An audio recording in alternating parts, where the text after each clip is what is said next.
നമുക്കൊരു നിഅമത്ത് കിട്ടുമ്പോ ആ നിഅമത്ത് കിട്ടുമ്പോ നെകളിപ്പല്ല വേണ്ടത്, അഹങ്കാരമല്ല വേണ്ടത്. എനിക്കൊരു നല്ല അവസ്ഥ എനിക്ക് എൻ്റെ റബ്ബ് തരുമ്പോ ഞാനതിൻ്റെ എൻ്റെ റബ്ബിനെ സ്തുതിക്കുന്നതോടൊപ്പം അതെനിക്ക് കിട്ടിയ കേന്ദ്രത്തെ മറന്നു കളയരുത്. ഇന്നത്തെ ലോകത്തിന്റെ സ്ഥിതി അതാണ്. നല്ലൊരവസ്ഥ വന്നു കഴിഞ്ഞാൽ പിന്നെ അവൻ കഴിഞ്ഞ കാലങ്ങൾ മറന്നുപോകുന്നു, അവൻ ജീവിച്ചു വന്ന വഴികളെല്ലാം മറന്നുപോകുന്നു. വന്ന വഴികളൊക്കെ മറന്ന് അഹങ്കാരത്തിന്റെ ഗരിമയിൽ കയറിയിട്ടാണ് പിന്നെ അവന്റെ നടപ്പും ഇരിപ്പും സംസാരവും ഒക്കെ. മറന്നുപോകരുത് മനുഷ്യ, തന്നവൻ റബ്ബാണ്. വളരെ വ്യക്തമായി ഇന്നും നമ്മൾ പാരായണം ചെയ്തിട്ടുള്ള സൂറത്തുൽ കഹ്ഫിൽ ഒരു തോട്ടക്കാരന്റെ കഥ പറയുന്നില്ലേ?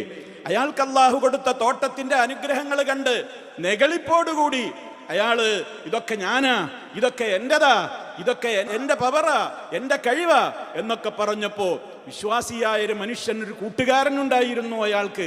അയാൾ പറഞ്ഞുകൊടുത്ത വാചകമാണ് ഖുർആനാ പറയുന്നത്, വലൗലാ